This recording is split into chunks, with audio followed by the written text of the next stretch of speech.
Last लेक्चरला आपण N type semiconductors बघितलं, band theory बघितली, आणि काय बघितलं एन टाइप सेमीकंडक्टर. आता आपण काय बघूया P type semiconductor.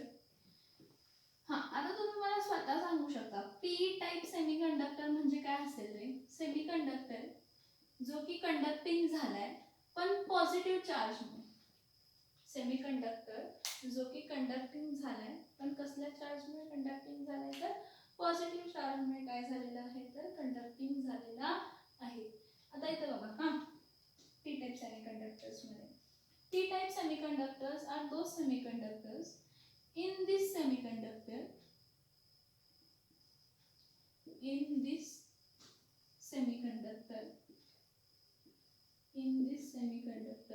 what happens? Pure silicon or germanium is doped. Pure silicon or germanium is doped with group 13 impurities. Is doped with group 13 impurity. आता group 13 impurity म्हणजे group 13 element ही impurity म्हणून आपण काय करणार आहे? ऍड. आता group 13 मध्ये कोण आहे? बोरॉन, अल्युमिनियम, गॅलियम आणि कोण आहे? तर इंडियम आहे. तर बघा p टाइप सेमीकंडक्टर्स मध्ये काय आहे? In this semiconductor pure silicon or germanium is doped with group 13 impurity. कोण आहे? तर बोरॉन, अल्युमिनियम, गॅलियम किंवा काय आहे? तर इंडियम.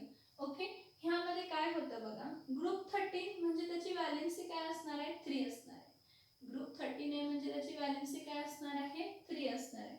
इथे लक्ष द्या, हा सिलिकॉन आहे, हा सिलिकॉन आहे, हा सिलिकॉन आहे, हा सिलिकॉन आहे, हा सिलिकॉन, परत silicon, silicon, silicon, silicon, silicon, इथं सिलिकॉन, इथं सिलिकॉन, इथं सिलिकॉन, इथं सिलिकॉन, इथं सिलिकॉन, परत सिलिकॉन, इथं सिलिकॉन, इथं सिलिकॉन, इथं सिलिकॉन, इथं सिलिकॉन.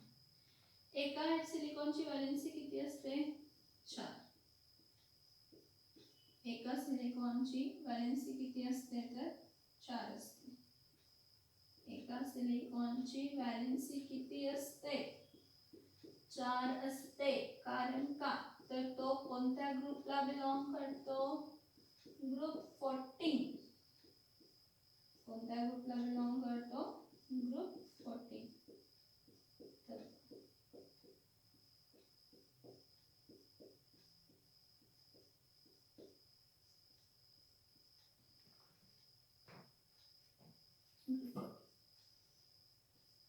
मग हा जायंट नेटवर्क असतो ग्रुप 14.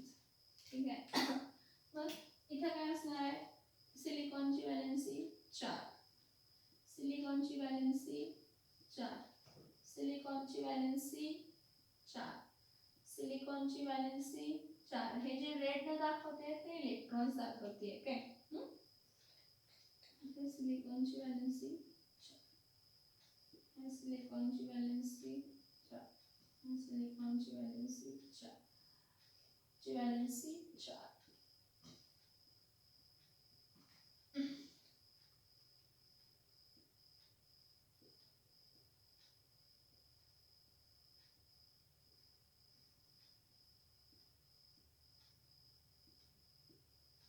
एक सिलिकॉन 4 बॉन्ड फॉर्म करू शकतो बघा.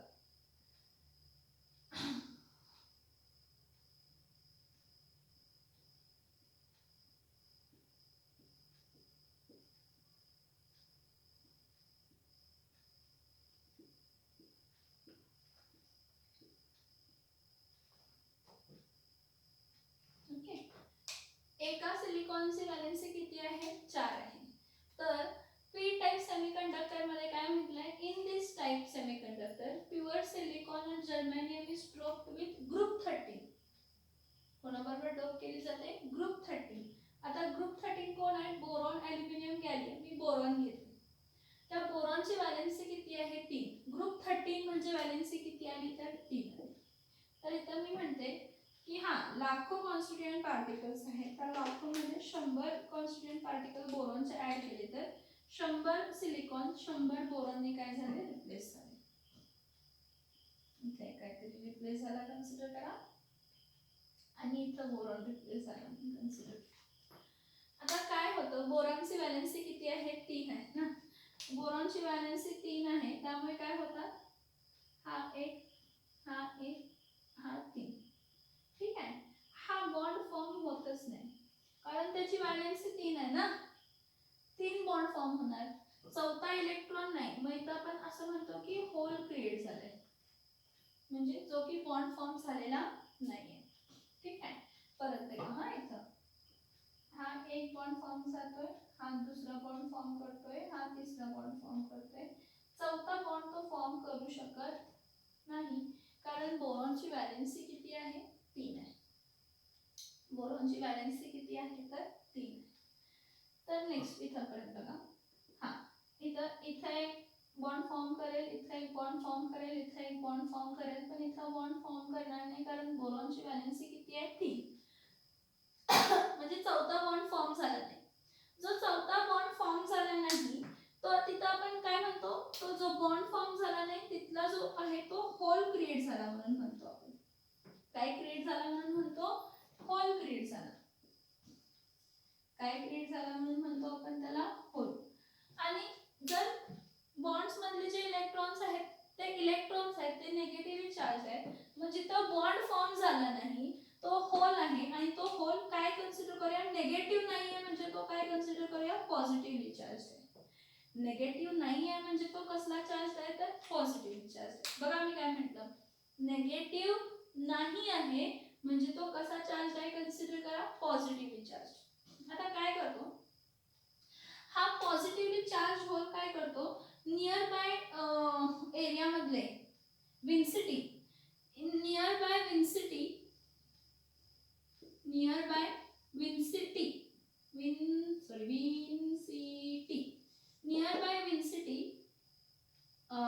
विन्सिटी इलेक्ट्रॉन्स ही अट्रॅक्ट्स.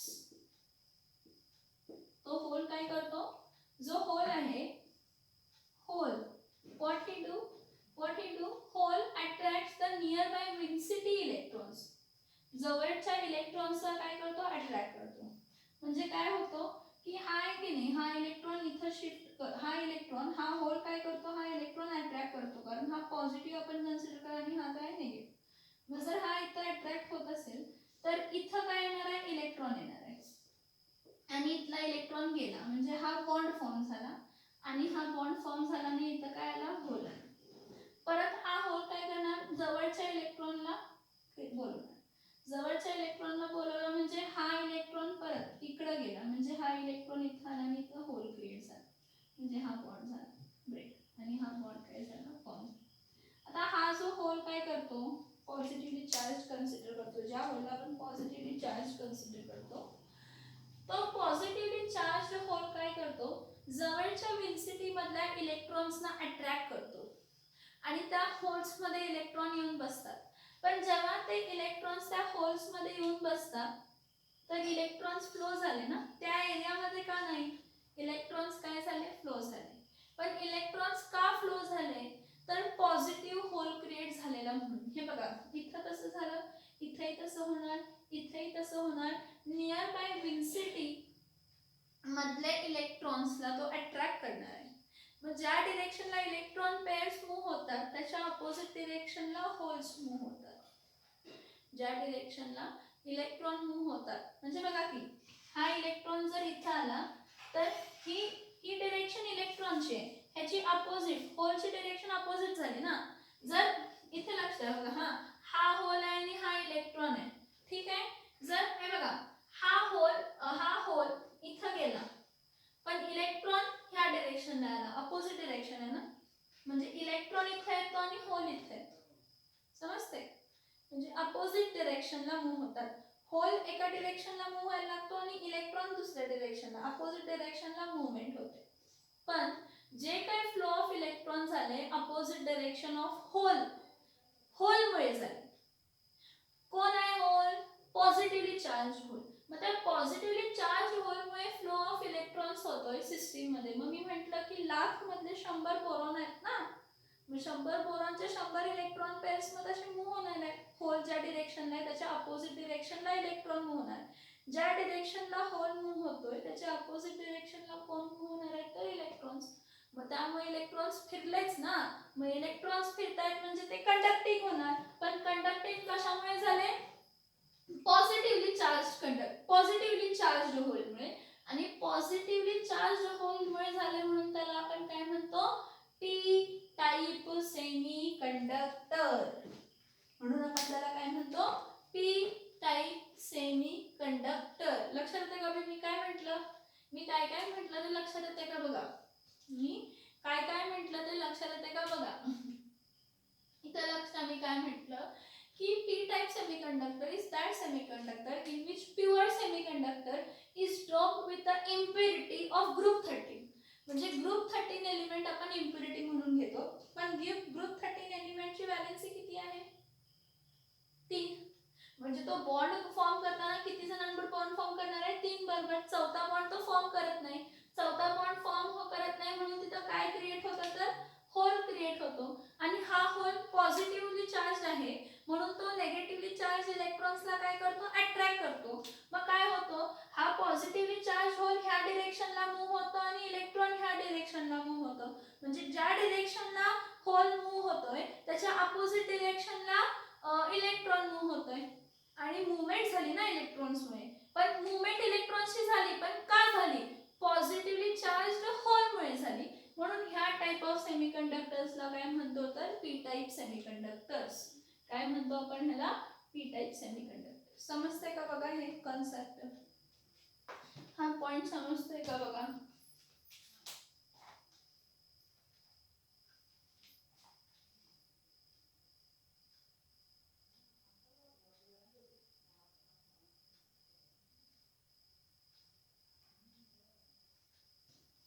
काय डाऊट आहे का बघा?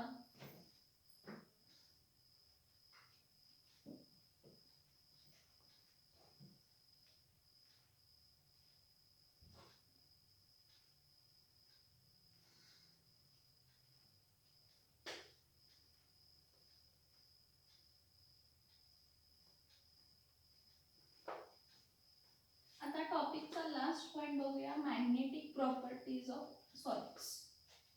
काय बघूया? Magnetic properties of crystalline solid. हा, आता magnetic properties of crystalline solids मध्ये इथे लक्ष द्या काय पण सांगते ते.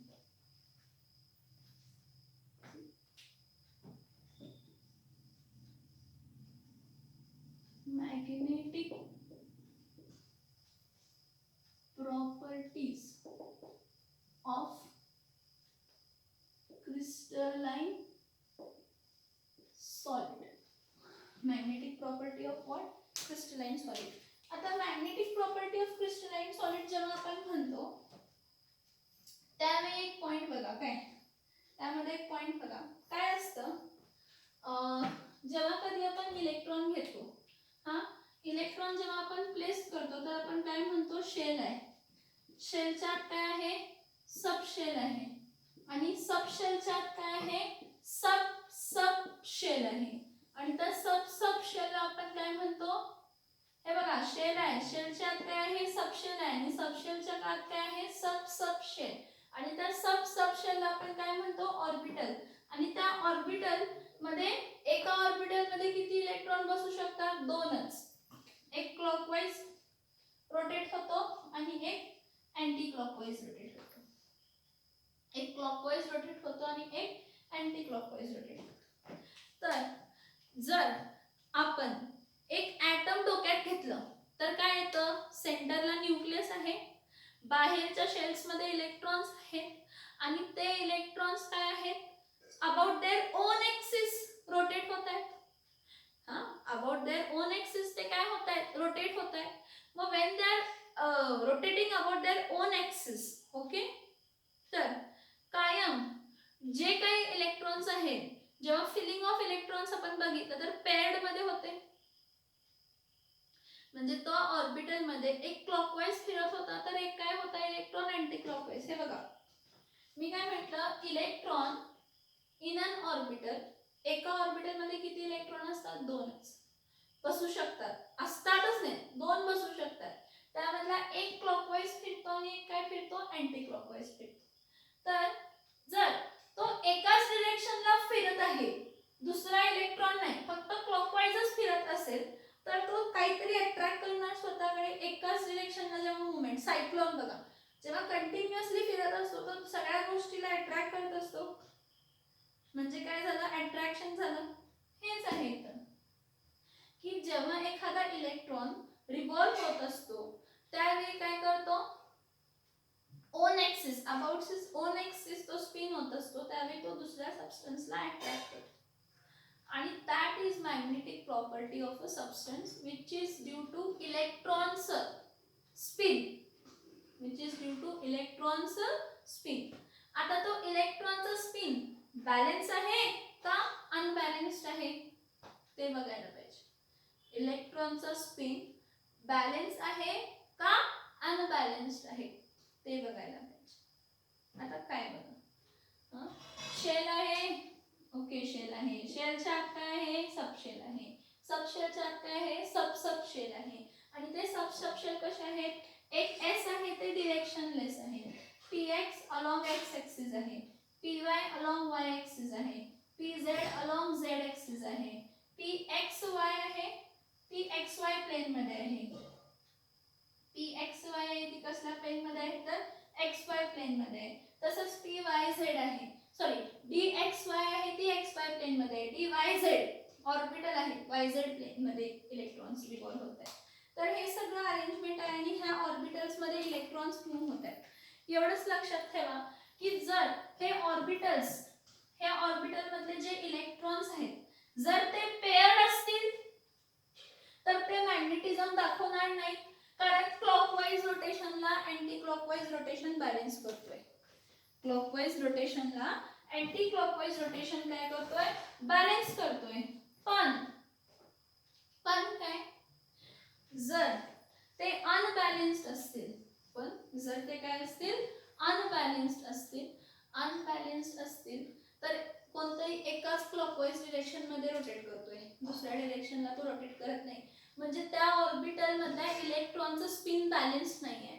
मग जर त्याचं स्पिन बॅलन्स्ड नसेल, जर त्याचं स्पिन बॅलन्स्ड नसेल तर तो मॅग्नेटिक प्रॉपर्टी दाखवणार, मॅग्नेटिझम दाखवणार. But depending upon how many electrons are paired, how many electrons are unpaired, the particular magnetic, any substance is classified into 3 types: diamagnetic, paramagnetic and ferromagnetic. Diamagnetic and paramagnetic and ferromagnetic. See, any atom can behave as tiny magnet. काय म्हणून behave करू शकतो तो? Tiny magnet म्हणून behave करू शकतो. का? तर electrons in orbitals revolve about their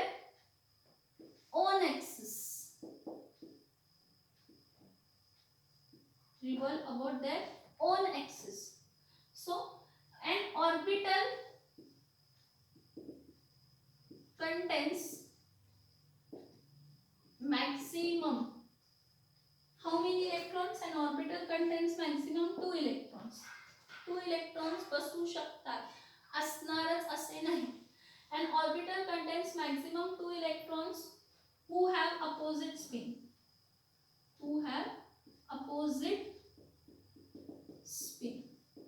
म्हणजे एक क्लॉकवाईज इलेक्ट्रॉन मूव्ह होत असेल तर एक अँटी क्लॉकवाईज मूव्ह होणार असला तर दुसरा इलेक्ट्रॉन अँटी क्लॉकवाईज होणार. आणि ही स्पिन बॅलन्स्ड आहे आणि ही स्पिन जर बॅलन्स्ड असेल तर त्यामध्ये मॅग्नेटिझम दिसणार नाही. पण असे ऑर्बिटल्स आहेत की ज्यामध्ये अनपेअर्ड इलेक्ट्रॉन्स आहेत, ऑर्बिटल पेअर्ड मध्ये नाही आहे. मग अनपेअर्ड आहेत म्हणजे अनबॅलन्स्ड स्पिन झाला. अनबॅलन्स्ड स्पिनमुळे एखाद्या दुसऱ्या सबस्टन्सला तो स्वतःकडे काय करणार आहे? अट्रॅक्ट करणार आहे आणि त्या सॉलिडमध्ये मॅग्नेटिक प्रॉपर्टी आपल्याला दिसणार आहे.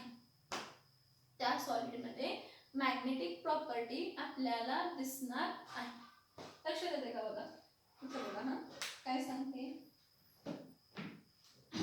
Magnetic property of crystalline solid मध्ये, if you are considering any solid substance, it contains atoms and that atoms contains orbitals and that orbital contains electron. एखादा क्रिस्टलाइन सॉलिड कन्सिडर केला तर त्यामध्ये ॲटम असतो.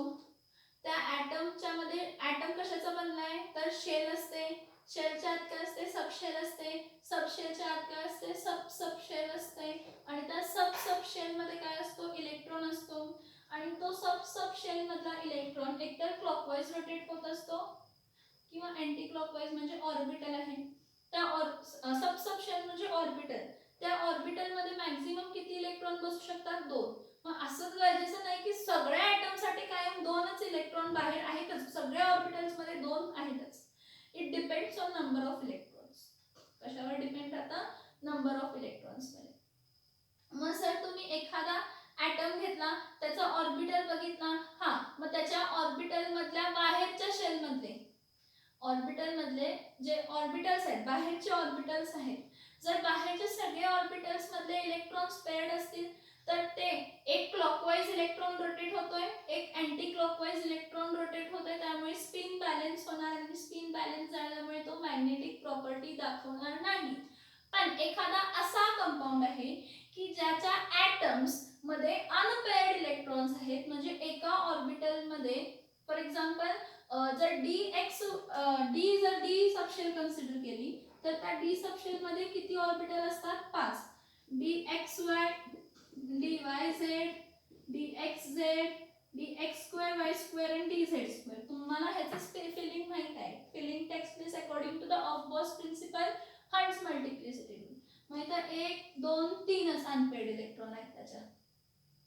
मग हे 3 अनपेअर्ड इलेक्ट्रॉन शेल्स जर 3 unpaired असतील, हा ऑर्बिटल अनपेअर्ड आहे म्हणजे एक ऑर्बिटल अनपेअर्ड, दुसरा ऑर्बिटल अनपेअर्ड, तिसरा ऑर्बिटल अनपेअर्ड, म्हणजे हे तिन्ही ऑर्बिटल्स मध्ये dxy dyz dxz मध्ये ते एकच डिरेक्शनला मूव्ह होतात, त्यामुळे अनबॅलन्स्ड फोर्स डेव्हलप होतो आणि तो अनबॅलन्स्ड फोर्स काय डेव्हलप करतो तर मॅग्नेटिझम. तो अनबॅलन्स्ड फोर्स काय डेव्हलप करतो तर मॅग्नेटिझम काय करतो तर डेव्हलप करतो. हा मग depending upon number of paired and unpaired electrons the particular crystalline solids are classified into 3 types. किती टाइप्स मध्ये क्लासिफाय केले त्याला? 3 टाइप्स मध्ये क्लासिफाय केले. मग कोणते कोणते 3 टाइप्स आहेत तर ते डायमॅग्नेटिक मटेरियल, पॅरामॅग्नेटिक मटेरियल आणि फेरोमॅग्नेटिक मटेरियल. कोणते 3 टाइप्स आहेत? Diamagnetic material,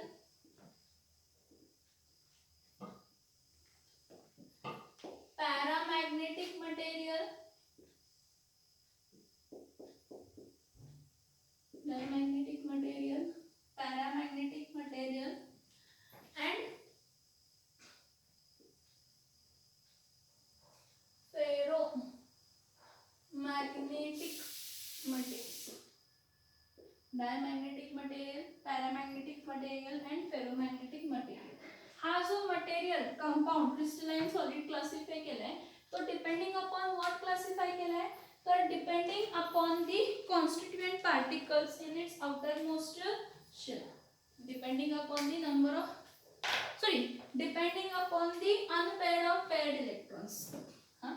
now in diamagnetic material, in diamagnetic material,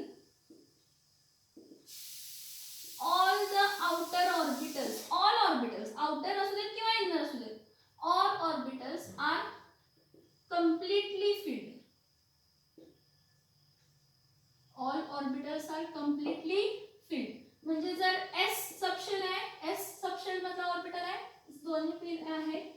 p जरी सबशेल आहे तर 1 2 3 4 5 6 सगळे पेअर्ड आहेत. d जरी आहे तर 1 2 3 4 5 6 7 8 9 10 सगळे पेअर्ड आहेत. In diamagnetic material all the orbitals are completely filled, that is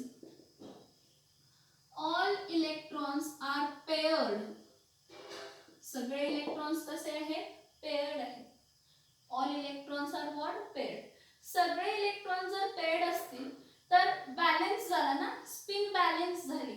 spin balance झाली तर हे डायमॅग्नेटिक मटेरियल काय करतात? So if diamagnetic material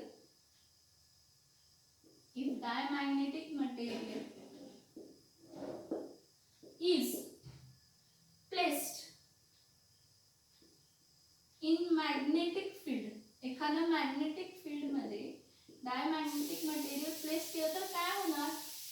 it will weakly repel. The substance will weakly repel. Magnetic field मध्ये तो काय होणार आहे? रिपेल होणार आहे. का सांगते बघा. डायमॅग्नेटिक मटेरियल म्हणजे असं मटेरियल आहे की ज्याच्या आउटर मोस्ट शेल किंवा इनर मोस्ट शेल किंवा सगळे शेल्स घ्या, त्यातले सब शेल्स घ्या, त्या सब शेल्स मधले जे इलेक्ट्रॉन्स आहेत म्हणजे ऑर्बिटल्स मधले जे इलेक्ट्रॉन्स आहेत ते सगळे पेड आहेत. ते सगळे काय आहेत? पेड आहेत. मग जर हे सगळे पेड असतील, जर हे सगळे इलेक्ट्रॉन्स काय असतील? पेअर्ड असतील, तर त्यामध्ये मॅग्नेटिझम डेव्हलप होणार आहे का? नाही. They do not show magnetic property. Diamagnetic material they do not show magnetic property.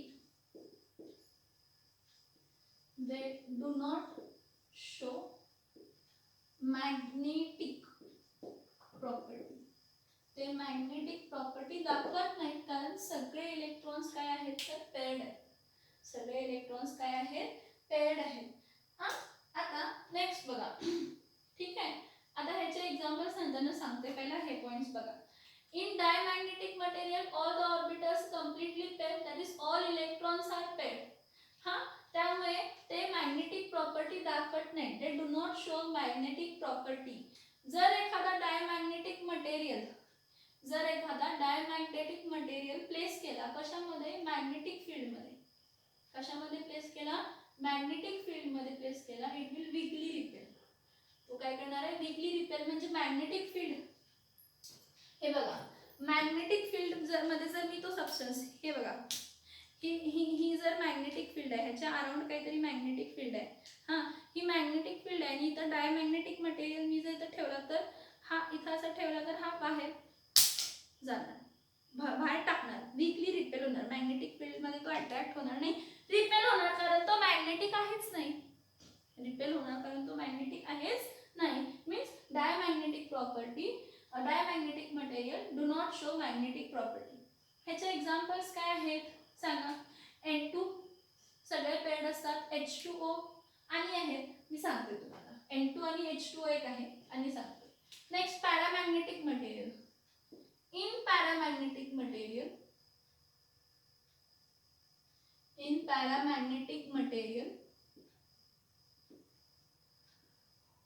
2 or 1 or 2 orbitals are having only one electron. ह्याचं मीनिंग काय? They have 1 or 2 or 3 unpaired electrons. They have 1 or 2 or 3 unpaired electrons. Who? Paramagnetic material. In paramagnetic material 1 or 2 or 3 लिहिलेलं नाही, लक्षात ठेवा. In paramagnetic material 1 or 2 or 3 orbitals are having only one electron each orbital. एका orbital मध्ये एक electron. Means what? They have 1 or 2 or 3 unpaired electrons. Okay. Since they are having unpaired electrons, काय होतात? हे बघा, एक अनपेड आहे किंवा 2 अनपेड आहे किंवा 3 अनपेड आहे. अनपेड आहे म्हणजे एकाच डिरेक्शनला होतीये, दुसऱ्या डिरेक्शनला बॅलन्स करण्यासाठी इलेक्ट्रॉन नाहीये, म्हणजे हा असा काहीतरी आहे. दोन अनपेड आहेत, एक अनपेड आहे किंवा तीन अनपेड आहे. डी मध्ये पण तसंच, एक अनपेड आहे किंवा दोन अनपेड आहे किंवा तीन अनपेड आहेत ऑर्बिटल्स मध्ये. कशामध्ये अनपेड आहेत? ऑर्बिटल्स मध्ये एक किंवा दोन किंवा तीन अनपेड आहेत. अनपेड आहेत म्हणजे अनबॅलेन्स होणार आहे फोर्स, क्लॉकवाइज लाच फिरतोय, अनबॅलेन्स होणार आहे. सो दे हॅव वन और टू और three unpaired electrons. So what happens if paramagnetic material is placed in magnetic field, it is strongly attracted. कशी अट्रॅक्ट होते ती? Strongly attract. Sorry strongly attract नाही होत पॅरामॅग्नेटिक मध्ये, weekly attracted. Sorry extremely sorry. इथं बघा, if a paramagnetic material is placed in a magnetic field, then that substance is weakly attracted. कारण का सांगा? थोडं अट्रॅक्ट होतो. का अट्रॅक्ट होतो? कारण त्याच्याकडे अनबॅलेन्स्ड आहे ना, इलेक्ट्रॉन्स अनबॅलेन्स्ड आहेत. अनबॅलेन्स इलेक्ट्रॉन अट्रॅक्शन कॉज करतायत. म्हणजे जर ही मॅग्नेटिक फील्ड आहे, ह्या मॅग्नेटिक फील्ड मध्ये जर मी पॅरामॅग्नेटिक मटेरियल ठेवला तर तो मटेरियल जरासा काय होणार आहे? अट्रॅक्ट, त्याच्या जरासा जवळ जाणार आहे, वीकली अट्रॅक्ट होणार आहे. कारण एक किंवा दोन किंवा तीनच अनपेड इलेक्ट्रॉन्स आहेत. कसे इलेक्ट्रॉन्स आहेत? एक किंवा दोन किंवा तीनच इलेक्ट्रॉन आहेत. ठीक आहे. म्हणजे हा, आता आणि एक लक्षात ठेवा, दिस पॅरामॅग्नेटिक, हे लिहूनच देते, हे बघा. The paramagnetic materials are the paramagnetic materials shows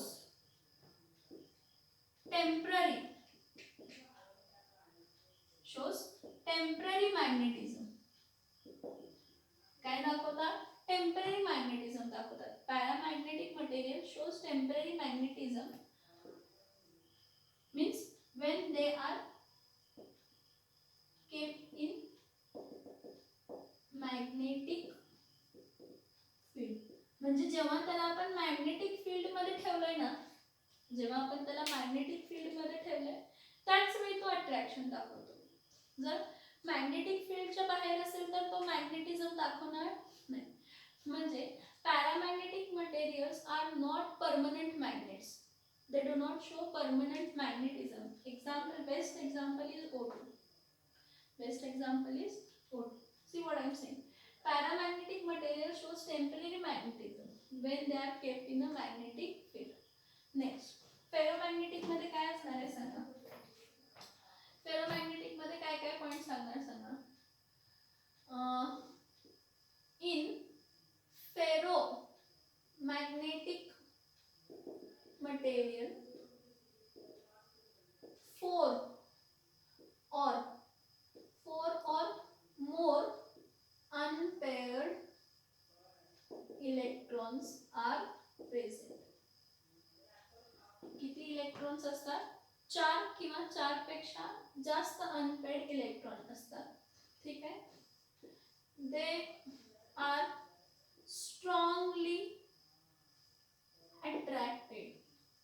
They are strongly attracted in magnetic field. Magnetic field मध्ये ते काय दाखवतात? Strong attraction दाखवतात. And they are permanent magnets. म्हणजे तुम्ही मॅग्नेटिक फील्ड मध्ये त्या मटेरियलला ठेवा, तुम्ही त्या सबस्टन्सला मॅग्नेटिक फील्ड मध्ये ठेवा किंवा तुम्ही त्या सबस्टन्सला मॅग्नेटिक फील्ड मध्ये ठेवू नका. They R permanent magnets. कसे मॅग्नेट्स आहेत ते? परमनंट मॅग्नेट्स आहेत. They are what? Permanent magnet. Cobalt, nickel, iron हे सगळे परमनंट मॅग्नेट्स आहेत. and they are examples of ferromagnetic materials. What are them examples of ferromagnetic material? See what I am saying now. See what I am saying here. इथं बघा, diamagnetic material म्हणजे असा material की ज्याच्या outer most shell मध्ये किंवा त्याचे orbitals जे आहेत, डायमॅग्नेटिक मटेरियल म्हणजे असा मटेरियल आहे की ज्याचे ऑर्बिटल्स पेअर्ड आहेत किंवा त्याच्याकडे सगळे ऑल इलेक्ट्रॉन्स आर पेअर्ड, सगळे इलेक्ट्रॉन्स त्याचे काय आहेत, पेअर्ड आहेत. सगळे इलेक्ट्रॉन्स पेअर्ड आहेत तर तो मॅग्नेटिझम दाखवणार नाही, means they do not show magnetic property. कोण? Diamagnetic material do not show magnetic property, ते मॅग्नेटिक प्रॉपर्टी दाखवत नाही. ओके, आणि मॅग्नेटिक प्रॉपर्टी दाखवत नाही, मग जर त्याला मॅग्नेटिक फील्ड मध्ये ठेवलं तर काय होतं, जर त्याला मॅग्नेटिक फील्ड मध्ये ठेवलं तर काय होतं, तर तो वीकली रिपेल करतो, बाहेर फेकला जातो. मॅग्नेटिक फील्ड मधून तो कुठे फेकला जातो, तर बाहेर फेकला जातो. मॅग्नेटिक फील्ड मधून तो बाहेर फेकला जातो.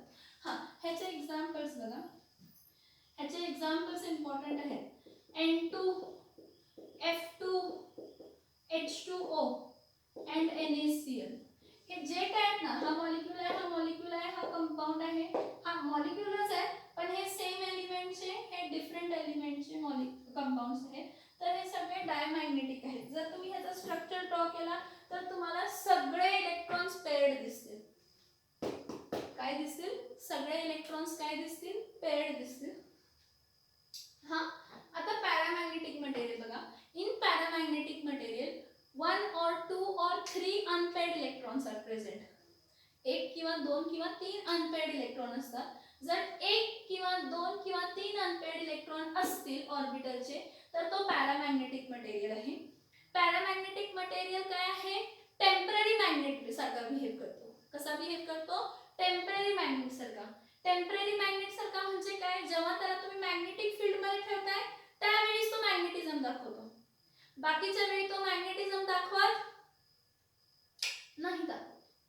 बाकीच्या वेळी तो मॅग्नेटिझम दाखवत नाही. ठीक आहे. आता त्यानंतर ना, if paramagnetic material is placed in a magnetic field, it is weakly attracted. Okay. Now, paramagnetic material shows temporary magnetism when it is kept in a magnetic field. ह्याचे एक्झाम्पल्स काय आहेत? O2, Cr3+, Fe3+ आणि Cu2+.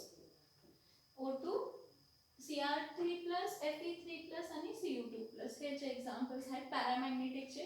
Ferromagnetic material. Ferromagnetic material are those material who contains 4 or more unpaired electrons. 4 or more unpaired electrons, त्यामुळे त्यांच्यामध्ये permanent magnetism असतात. त्याला तुम्ही magnetic field मध्ये ठेवा किंवा तुम्ही त्याला मॅग्नेटिक फील्ड मध्ये ठेवू नका, तुम्हाला परमनंट मॅग्नेटिझम त्यामध्ये दिसणारच आहे. त्यामध्ये त्याला परमनंट मॅग्नेटिझम काय असणार आहे? दिसणारच आहे. बघा मी काय सांगितलं, त्याला तुम्ही परमनंट मॅग्नेटिझम दिसणारच आहे. तुम्ही त्याला मॅग्नेटिक फील्ड मध्ये ठेवा किंवा तुम्ही त्याला मॅग्नेटिक फील्ड मध्ये ठेवू नका. They are strongly attracted in a magnetic field because they contains 4 or more unpaired electrons. किती अनपेअर्ड इलेक्ट्रॉन्स आहेत? 4 or more unpaired electrons. ह्याचे एक्झाम्पल आयर्न, कोबाल्ट, निकेल, परमॅग्नेट, CrO2, क्रोमियम ऑक्साइड आणि गॅडोनियम. आणि कोणतं? गॅडोनियम. हा पॉइंट समजला का? सांगा. हा पॉइंट समजला का? बघा, permanent magnetism, diamagnetism, diamagnetic material, paramagnetic material, ferromagnetic material. Diamagnetic सगळे इलेक्ट्रॉन्स पेअर्ड आहेत. पॅरामॅग्नेटिक एक किंवा दोन किंवा तीन अनपेअर्ड आहेत. फेरोमॅग्नेटिक 4 किंवा 4 पेक्षा जास्त अनपेअर्ड आहेत. डायमॅग्नेटिक मॅग्नेटिझम दाखवत नाही. पॅरामॅग्नेटिक स्लाइटली मॅग्नेटिझम दाखवतात जेव्हा फक्त मॅग्नेटिक फील्ड मध्ये ठेवले. फेरोमॅग्नेटिक कायम मॅग्नेटिक फील्ड दाखवतात, त्याला ठेवा किंवा नाही ठेवा. त्याचे एक्झाम्पल समजला का? बघा हे. हा लास्ट पॉइंट होता. आता फक्त न्यूमरिकल्स राहिले. न्यूमरिकल्स घेतले की हा टॉपिक संपतो. न्यूमरिकल्स घेतले की हा टॉपिक संपतो.